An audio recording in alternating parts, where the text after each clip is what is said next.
اللہ پاک فرماتا ہے تو کیا وہ شخص انکار کر سکتا ہے جس کے پاس روشن دلیل ہو اپنے رب کی طرف سے اور اس کے پیچھے ایک سچا گواہ بھی آ گیا ہو اللہ کی طرف سے۔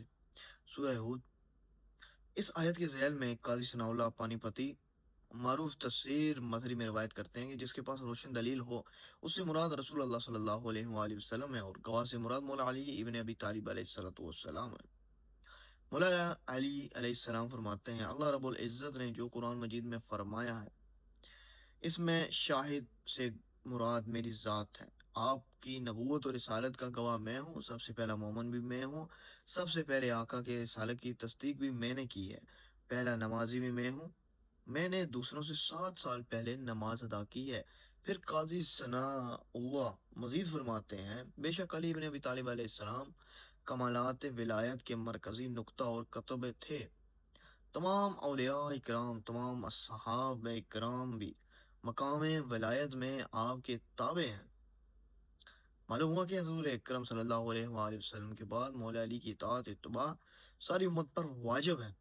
اس آیت کریمہ میں مولا علی علیہ السلام کو حضور نبی کریم صلی اللہ علیہ وآلہ وسلم گواہ کہا ہے، اور سورۃ الرعد کی آیت نمبر 23 میں بھی حضور نبی کریم صلی اللہ علیہ وآلہ وسلم کی نبوت اور رسالت کی بات کی گئی ہے، اور یہ شرط لگائی گئی ہے کہ جو حضور نبی کریم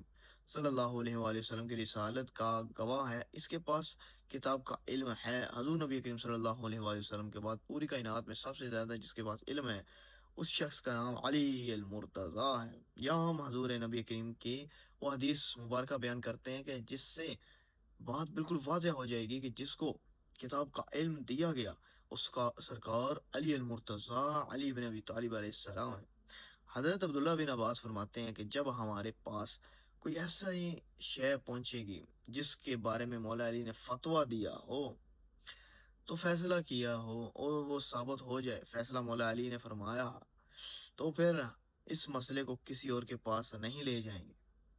حضرت عبداللہ بن ابن عباس فرماتے ہیں کہ جب کوئی سچا راوی حدیث بیان کرنے والا ہمارے سامنے علی بن ابی طالب علیہ السلام سے حدیث بیان کرے گا تو ہم اس کے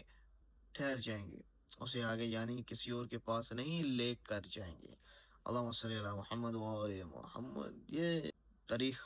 دمشق الکبیر امام ابن عساکر بیروت لبنان کا نسخہ۔